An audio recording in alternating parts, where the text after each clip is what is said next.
கோவை தெற்கு தொகுதியை பொறுத்த வரைக்கும் பல முன்னோர்கள் அரசியலில் பலம் மிக்கவங்க புதியவர்கள் என தொடர்ந்து பல தேர்தல்கள் நின்று வெற்றி பெற்றிருக்காங்க. எல்லாருமே அந்த களத்துக்கு வரும்போது முதல் முறை நிற்கும்போது ஒரு புதிய வேட்பாளராக தான் அந்த களத்தில் நிற்பாங்க.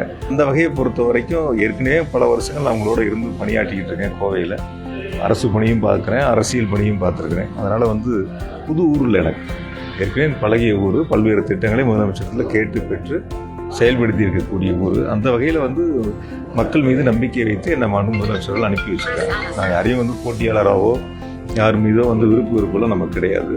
மக்களை சந்திக்க போகிறோம். அரசு செய்த திட்டங்களை, முதலமைச்சர் கொடுத்த திட்டங்களை நாங்கள் வாக்காளர்கிட்ட எடுத்து சொல்ல போகிறோம். எங்களுக்கு ஆதரவாக வாக்களிங்கள் என்று கருத்துக்களை கேட்க போகிறோம். அவங்க வாக்களிப்பதற்கு மக்கள் தயாராக இருக்காங்க. இதில் எந்த அரசியல் அழுத்தமும் கிடையாது. யாரும் ஒரு சிலர் வேணும்னா அவங்க அந்த மாதிரி நினச்சிக்கலாம். ஒரு அழுத்தம் இருக்கிற மாதிரி ஒரு சூழல் அவங்களுடைய மனநிலையாக இருக்கலாம். பட் அது மாதிரி தொகுதிகளில் அந்த மாதிரி எதுவும் இல்லை. நீங்களும் பார்த்துருக்கீங்க.